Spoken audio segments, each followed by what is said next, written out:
University. I studied at the University of Toronto, at the New School for Social Research, and the University of Chicago, and was appointed a postdoctoral associate in Yale between 2017 and 2019. She works on many different topics, including social philosophy, moral philosophy, aesthetics, with a special focus on Kant and Freud, but she also works on art and film criticism. In recent years, she has been working on the concepts of self-knowledge and self-opacity, concepts on which she is writing a book, which is going to be called Opaque Animals, on self-opacity, agency, and experience.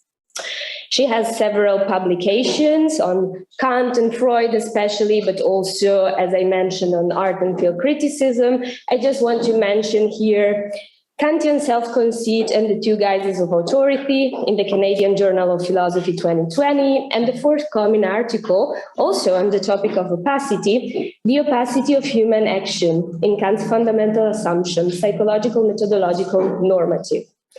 Today, she will tell us more about Kant, especially about Kant's Fear of Fire and the Dark, which is the title of her talk today. Thank you.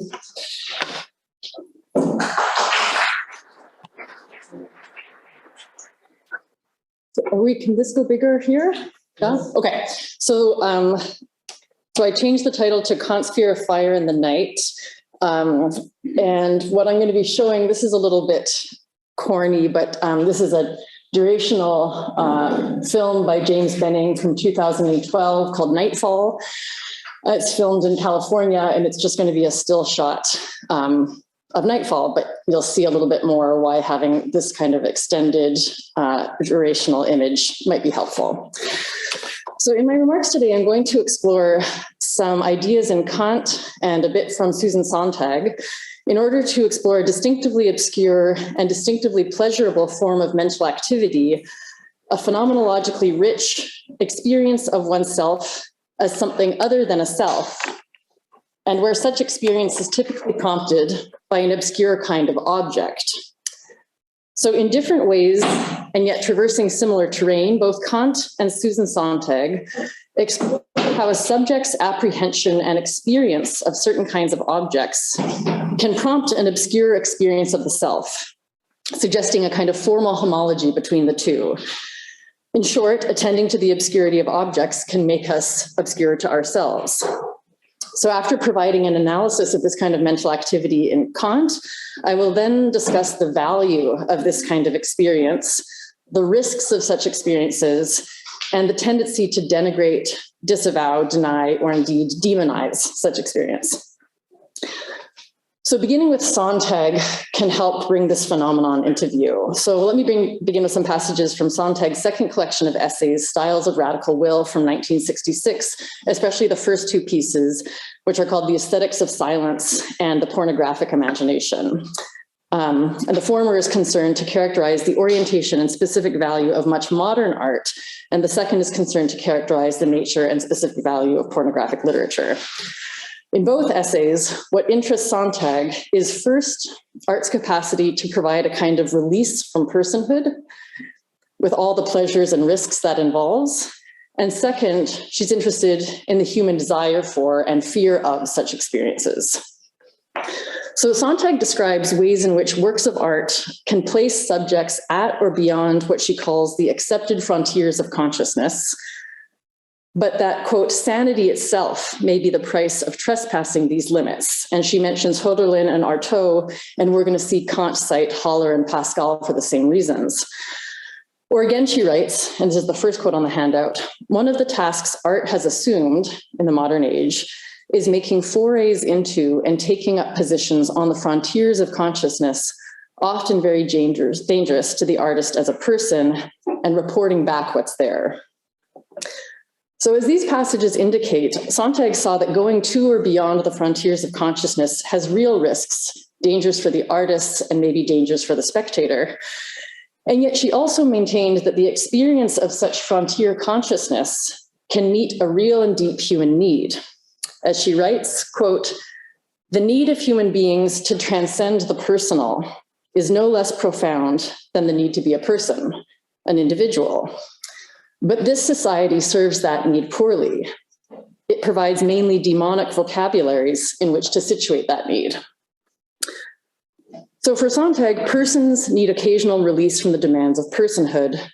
Some art, and as we'll see, some sex and some art about sex can provide occasion for such release. And yet in this society, by which she means Western or American or 20th century, this need is not recognized, let alone recognized as legitimate and worthy of gratification, but is rather, as she puts it, demonized. In a public and philosophical culture that privileges, say, autonomy or choice or self-knowledge or self-realization, it can be difficult to allow that unstructured, obscure mental activity or other modes of self-forgetfulness, as she puts it, might not just occasionally happen to us as a matter of psychological fact, but might be of profound value insofar as it meets a profound need. Sontag provides a nexus of issues. We have a need for self-forgetfulness. It can provide a real kind of satisfaction, and yet it poses real risks. In light of this, pragmatic, ethical, and aesthetic questions can be raised. What shall we do about this? How shall this need be satisfied? Should it be satisfied? What place can such deviations from what Sontag calls the human scale, or the humanistic standard proper to ordinary life and conduct, what place can such deviations from that have in a good human life? So in this paper, my main task is to show that Kant also recognized this human propensity to pursue obscure experiences at the frontiers of consciousness. And he also recognized, unexpectedly, that we find such obscurity pleasurable. I'll be looking mainly at the writings from the published anthropology and from the lectures on anthropology, where Kant describes a form of unintentional, unstructured, obscure, and pleasurable mental drift or reverie, what he sometimes calls fantasy, where we, quote, play with obscure representations, end quote, take pleasure in letting our mind wander about in obscurity, end quote. As Kant puts it, the mind enjoys walking in the dark. Yet while we like to play with obscurity, Kant also warns that, quote, more often we ourselves are a play of obscure representations. So for Kant, as for Sontag, this kind of mental activity is psychologically, spiritually, and ethically risky. Yet whereas for Sontag, this is a risk that a person might legitimately court for the sake of such experiences, because for Sontag, such experiences are or can be valuable. For Kant, these risks signal that such experiences must not be pursued or indulged. So what we're going to see is that Kant, what struck me as really interesting about this material in Kant is that there's a palpable sense at the level of the text that Kant himself indulged in this kind of experience, that he found it to be pleasurable or gratifying in some way, but officially condemned it or officially warned us not to pursue it. So what I want to explore is sort of on what grounds does Kant reject it? Might there be Kantian grounds for celebrating this kind of experience? But I find that there's a kind of interesting ambivalence or tension in Kant's own writing about this. So again, in the last section of the paper, I'm going to articulate Kant's worries about this kind of experience and ask whether we should share them. As we'll see, Kant was worried about basically two kinds of risks: mental health and what we can call false profundity. He thought that such experiences could drive one to madness or drive one to a pretentious fantasy of spiritual significance. But what I really want to bring out is that Kant evidences, as I just said, genuine ambivalence about this form of obscure mental activity, or as he puts it, intercourse with ourselves, where on the one hand, he palpably found this form of mental activity attractive, enlivening, and creative, and yet on the other hand, and officially warned against such mental ventures, characterizing them in precisely demonic vocabularies as unhealthy, improper, unvirtuous, and as we'll see, both feminine and oriental. So let us start with 3 cases of the mind's playing with obscure representations and wandering in the dark. And these are taken from Kant's writings on anthropology. So this is 3, 4, 5, and 6. So first, sex. We often play with, so this is in the section on representations of which we are not conscious, in the section on cognition in the anthropology. And just notice the sort of odd movements from topic to topic in the course of this paragraph. We often play with obscure representations and have an interest in throwing them in the shade before the power of imagination when they are liked or disliked. However, more often we are a play of obscure representations. Such is the case with sexual love. How much wit has been wasted in throwing a delicate veil over that which, while indeed liked, nevertheless still shows such a close relationship with the common species of animals that it calls for modesty. Here, the power of imagination enjoys walking in the dark. Second case, fire. Fantasy is entertained through very insignificant things if they merely provide some material for images. For example, the fire in the fireplace, through its various shapes, arouses a gentle motion in the mind and gives it ever new material. Likewise, tobacco, with its different indefinite shapes of smoke, so too imagination is served by broad vistas, where I cannot think anything definite about the objects, and so my fantasy can swarm as it pleases. And finally, the night. The inventive power of the imagination produces a kind of intercourse with ourselves, which, though it may consist merely of appearances of inner sense, is nevertheless analogous to those of outer sense. The night enlivens and raises it above its real content, just as the moon in evening makes a great figure in the heavens, though on a bright day it is seen as an insignificant little cloud. The power of imagination swarms one who studies by candlelight in the still of the night. And then again, the imagination is stronger in the evening than in the morning, for my senses are more occupied in the morning because they have rested for so long. In the evening, they are already fatigued, hence one thinks of death and eternity, etc. Some people enjoy this so much that they like to stay awake into the night. So sex, fire, smoke, and the night. My fantasy swarms as it pleases. I cannot think anything definite. I play with obscure representations and they play with me. The imagination enjoys walking in the dark. There are obviously differences between these cases, and I'm going to spend some time on each type of case. Staring into the fire seems like a rather different experience than sexual attraction. And Kant suggests that in the former case, the object is obscure, whereas in the latter case, the object is obscured. We obscure it, throw a delicate veil over it. Nevertheless, Kant's language suggests that these experiences share a common dimension. In these scenarios, something about the obscurity of the object provides occasion for obscure fantasy, which Kant characterizes as an obscure experience of the mind or self. So what drew me again to these passages is this idea that what interests Kant in the context of pragmatic anthropology is not the brute psychological fact that the mind acts mostly in obscurity, but our propensity to find such obscurity agreeable, and so to indulge in it, so to speak. And it's only because of this propensity that pragmatic questions can be raised. What should one do with this? How should one live with this? What place does obscurity have in a good human life? So Kant writes, quote, physiological knowledge of the human being concerns the investigation of what nature makes of the human being, pragmatic investigation of what he as a free-acting being makes of himself, or can or should make of himself. So while the mere physiological or psychological fact of mental obscurity might be what nature makes of us, obscurity raises pragmatic questions because of the various possible relations that we can take up with respect to it. Now, Kant in the Anthropology also describes what I'll call mundane obscure representations. And these have received more attention in the small secondary literature on the topic, which tends to focus on obscure representations in the context of his theory of empirical cognition. So Kitcher, Liang, McClear, Merritt, and Watkins. Examples of mundane obscure representations from Kant include seeing a person from a distance and concluding that parts of his face belong to one's representation, even though one does not consciously perceive them. So eyes, nose, mouth. And same with one sees the whole of the Milky Way. Kant says that we conclude that we have obscure representations of the individual stars insofar as we represent the whole.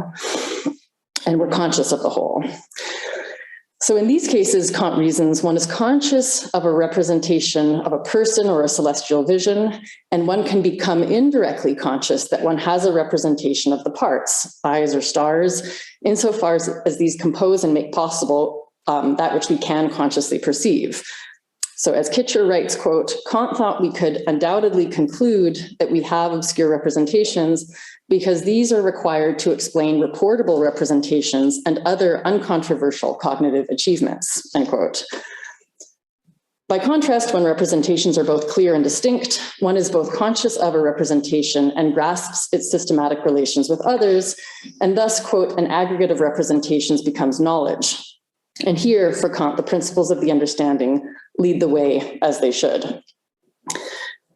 So mundane obscure representations are representations of which we are not phenomenally conscious.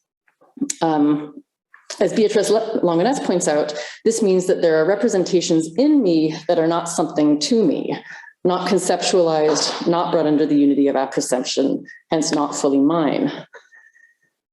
But what I want to say is that it's not clear how we could play with such mundane obscure representations, or how one could enjoy wandering in this kind of mundane obscurity. And it's not clear what it would mean to be played with here. And again, it doesn't capture all of what follows in the Kant's text about these sort of indulgent forms of mental activity. So in what follows, I'm going to be concerned only with obscure representations that are involved in the kind of obscure, indefinite, inventive, imaginative play described above, hence the obscurity that we can enjoy, and hence the obscurity that Kant warns against. So I haven't yet worked out a totally articulate picture of this kind of obscurity. But here's the main dimensions of this form of mental activity that I've come up with so far. So first, Kant writes in the first critique that consciousness comes in degrees. There are, as he puts it, infinitely many degrees of consciousness down to its vanishing, end quote. As we saw above, obscure representations can be completely unconscious, where we can only infer their existence, but they can also be dimly conscious, Kant says, as if seen at dusk or through a fog. Second, both representations and mental activity can be obscure. So Kant especially emphasizes the imagination in the first critique as a blind function of the soul of whose activity we are seldom ever conscious. Third, in the passages I'm going to focus on, obscure representations are produced by the imagination in its exercise as fantasy. So Kant in the Anthropology describes fantasy as the imagination when it functions unreined and unruled by the understanding. It is involuntary, as he puts it, and for this reason, it can play its game with us and carry us involuntarily away towards various ideas. Those are Kant's words.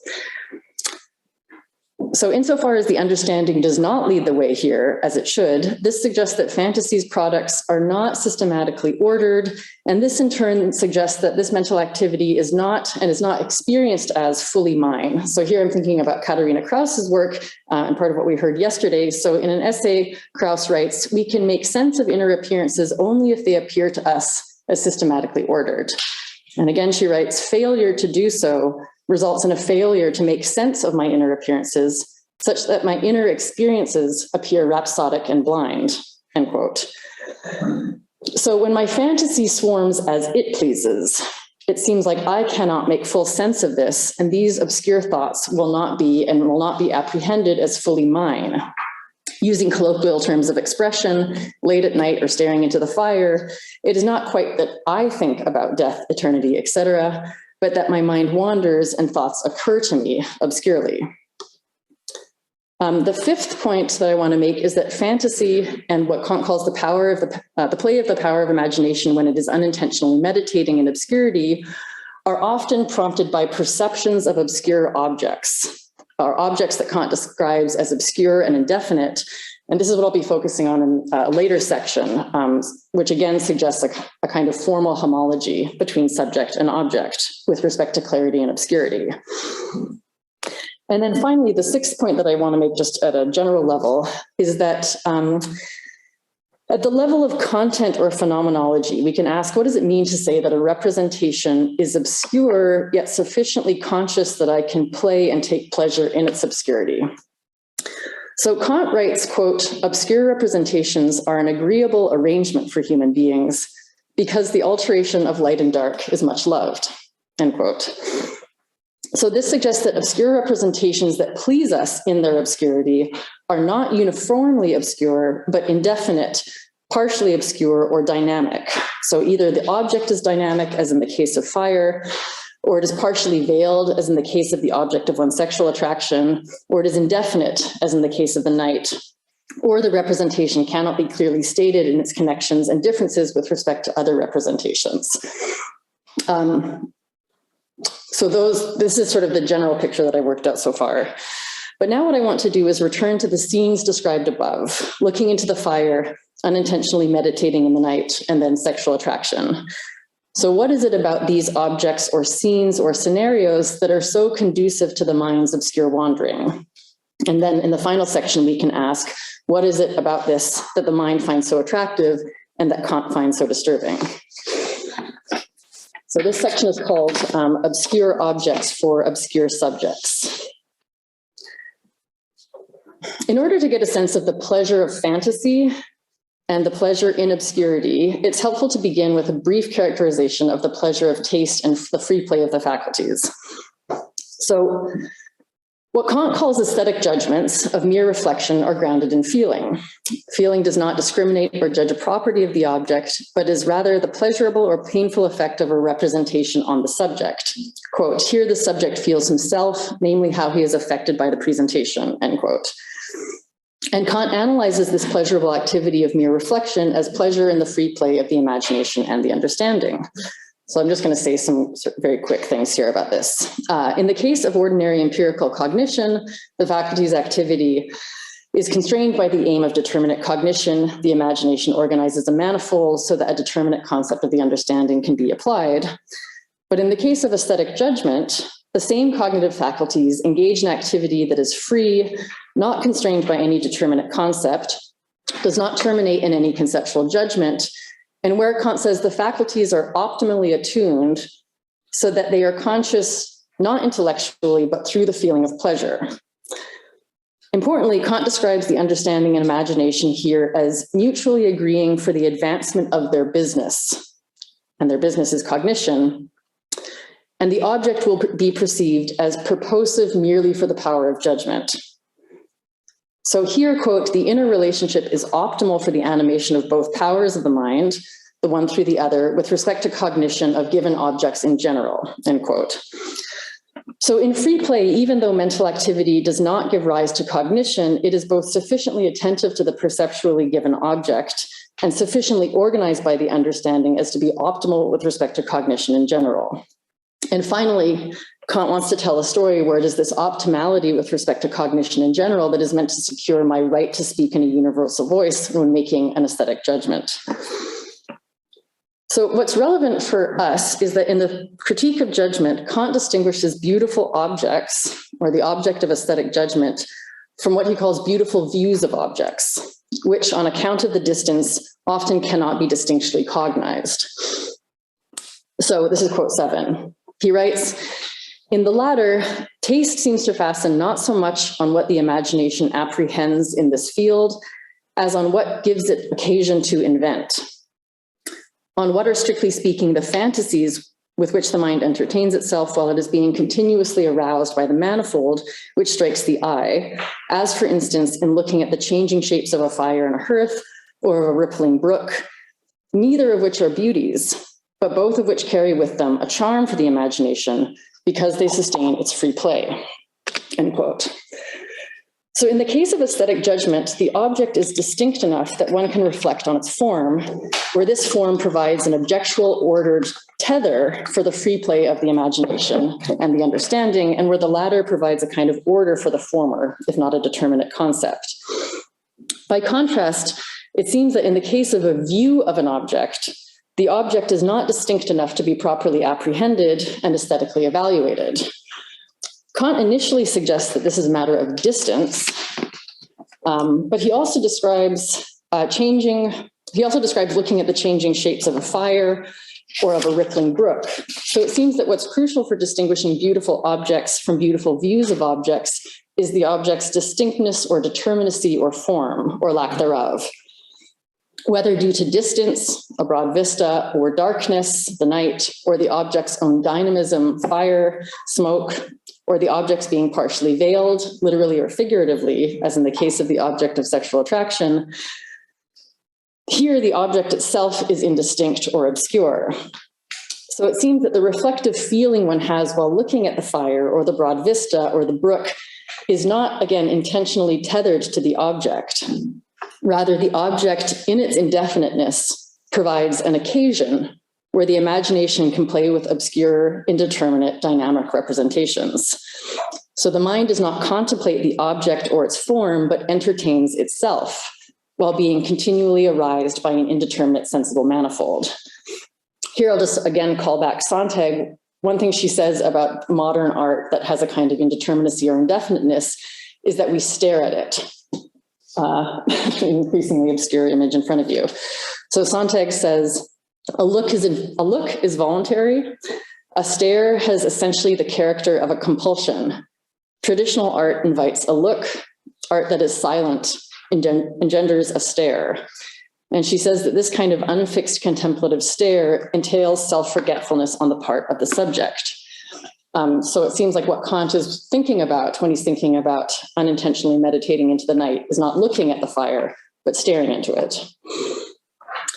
So in these kinds of cases, the object or scene or sound is sufficiently indeterminate or unstructured so that while the mind is not indifferent to it, it is free to roam away from it, to wander and associate to other representations which come to the mind passively and which, on account of the lack of conceptual connection, are themselves apprehended as if through a fog. This must not be taken to mean that the indeterminacy of the object lets me think whatever I like. The freedom here is not the freedom of intentional agency. Rather, the activity engaged here is fantasy, which means that this activity is, for Kant, involuntary, unreined, unruled, and the representations are obscure. So it is not that I'm free to think about anything I like. To the contrary, as Kant says, I cannot think anything definite about the objects, and my fantasy is free to swarm as it pleases. And it seems that because the free play in this case is not optimal for cognition in general and is not organized by the understanding, in this case, I'm going to have no right to make a claim to others' assent. So this is a private experience with private significance, and this is going to be one of the reasons why Kant seems to caution against it. Okay, so having discussed fire and the night, let me turn briefly to sex. So the first thing to note, again, is just the structure of the section in the Anthropology on Obscure Representations. Kant moves from the example of mundane obscure representations, seeing the face at a distance, to the example of a pianist who plays a tune without full consciousness, to the example of sexual attraction. So it seems like there's a bit of a non sequitur, there's a kind of shift of topic. He writes, quote, so to bring back the quote on the first page, we often play with obscure representations and have an interest in throwing them in the shade when they are liked or disliked. However, more often we are ourselves the prey of obscure representations, such as the case with sexual love. Here, the power of imagination enjoys walking in the dark.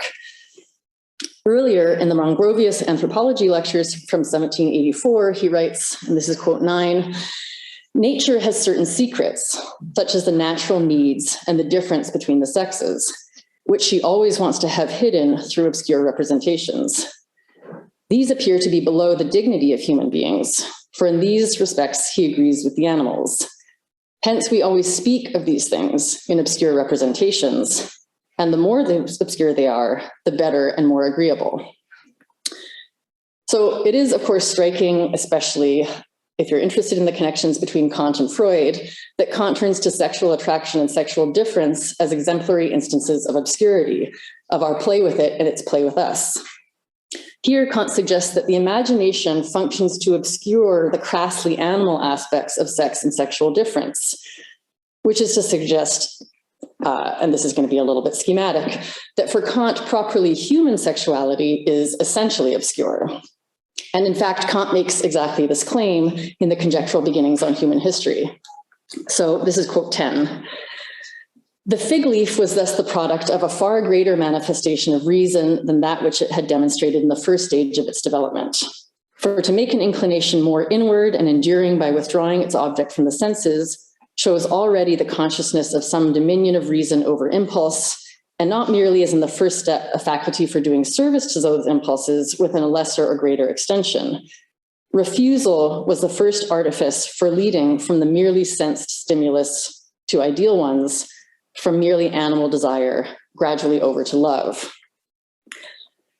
So what Kant is suggesting here is that the animal impulse to procreate becomes humanized only when obscured, when this obscuring constitutes the artifice that transforms animal desire into human sexuality and love. Here, as in the above cases, when the object is indeterminate or hidden or obscure or obscured, the proliferation is this makes possible the proliferation of fantasy. And my suggestion is that the obscuring of animality and the proliferation of fantasy is Kant's conjectural beginning of properly human sexuality. So this means that properly human sexual pleasure is not reductively bodily or merely animal pleasure, but involves and is indeed partly constituted by the pleasures of obscurity. Again, the imagination enjoys walking in the dark. So literally or figuratively, obscuring the object of sexual attraction, whether by a fig leaf or by innuendo, allows the nature of one's desire to be itself obscured, veiled, or inexplicit. And so to experience sexual attraction is, on Kant's account, to experience oneself as obscure to oneself, to suffer one's desires as if forces from without. So I'll just say two more things about why I think this is interesting. Emphasizing the constitutively obscure dimension of sexuality means that Kant's anxieties about sex need to be reconceived. It may be that whatever is troubling about sex from a Kantian perspective has something to do with relinquishing the reins of reason and the understanding. But I think it's not that we humans indulge in sort of beastly, brutally animal physical acts and pleasures. Indeed, Kant himself acknowledges this when he writes in The Doctrine of Virtue that sexual pleasure is, as he puts it, not merely sensitive pleasure, rather it is sui generis.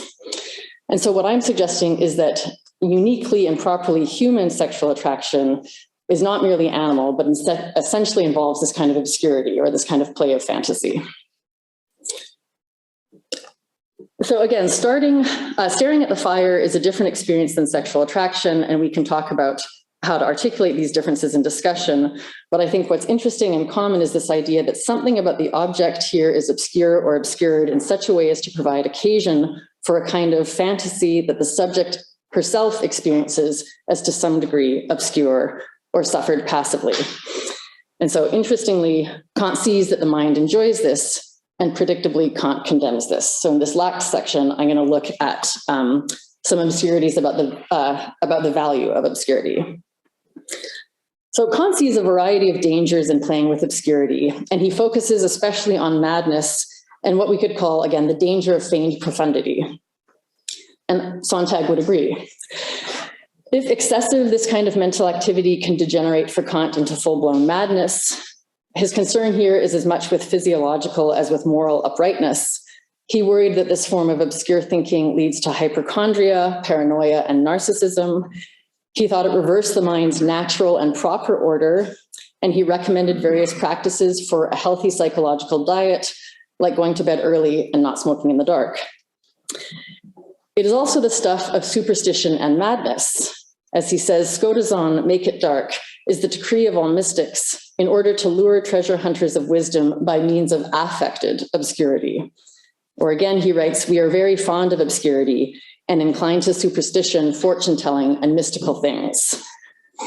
And obscurity is the stuff of pretension and false profundity. So on 12, he writes, there is currently a contemplative, mysterious way of writing in which obscure representations are found. This is an artifice of writers who want to convince the public of the opinion that a great deal of wisdom remains hidden in their writings. For obscure representations sometimes appear to contain more than they actually contain. So in wandering in obscurity, one courts madness and false profundity. Common to both ills is that here the understanding does not lead the way as it should, but rather follows behind the imagination in its functioning as fantasy. There is this something disordered and unnatural about this form of mental activity, since the proper business of the mind, cognition, is abandoned for pleasure. Of course, there's no way to completely eradicate either obscure dimensions of the mind or the tendency to play therein, and Kant allows that this can be a tolerable way to fill idle hours. He also recognizes that creative activity and even philosophy often require a kind of obscure preamble, a preliminary period of unintentional meditating before one knows precisely what to do or to say. I think there's also something to say about genius here, where it seems like genius, Kant describes genius as the person who can produce aesthetic ideas, but is not in full control of the process by which he does so. And so it seems like for common people, obscure meditating would be something like indulging in the process that the genius also does, but without the skill to produce some product coming out of it. But for Kant, such obscure preamble is valuable insofar as it is in the service of structured cognition or creative output. And Kant's official line is that there is no inherent value in such unstructured, obscure, imaginative activity. Instead, there is something suspicious, even unvirtuous, about those who engage in it for its own sake. And as I mentioned at the beginning, Kant characterizes this form of activity, mental activity, in explicitly gendered and race terms. So in the Anthropology, he writes that an unruled imagination is found among all Oriental peoples. As he puts it, the power, this is 13, of imaginations being unruled is far more worrisome than its being unreined. The former is found among all Oriental peoples. As with them, everything is based on a play of images. He also describes this as a feminine way of thinking, writing elsewhere, I know of a fear which is not exactly unmanly, namely to recoil from everything which unhitches reason from its first principles and permits it to wander about in unbounded imaginings. So recall now Sontag's observation that the profound human need to transcend the personal tends to be characterized in this society, as she writes, in demonic vocabularies. So Kant recognized the attractions and pleasures of an imaginative wandering mind. Again, he allows it as a tolerable way to fill idle hours. And he sees that creative activity requires this obscure preamble. There is also, as I put it at the beginning, manifest evidence at the level of the text itself that Kant was drawn to such experiences. As he writes, quote, fantasy is our good genius, but also our evil demon. It is the source of our most enchanted joys, but also our bitterest sufferings. If we had no fantasy, we would have to do without a multitude of pleasures, end quote. But despite these attractions, Kant officially backs away. So I'm going to end with a few questions. I think it's easy to find Kant's nervous squeamishness about this form of mental activity excessive, kind of hysterical, and of course, xenophobically racialized. But how should we think about the value of this kind of activity or this experience of one's own mind at work? Do we want to say that it's only valuable instrumentally, only if it generates, say, works of genius or works of art or philosophy? Or do we want to somehow figure out a way to say that it can be valuable in itself? And if so, how so? So what value does it realize? And finally, I'll just ask, is there anything suspect in the philosophical effort to justify this experience in the first place, to evaluatively redeem it? So here I'm thinking about Nietzsche's suspicion of philosophical efforts to give a kind of evaluative redemption of certain kinds of human experience. So does it call for this kind of philosophical redemption, or can we step aside from that effort? Okay, thanks.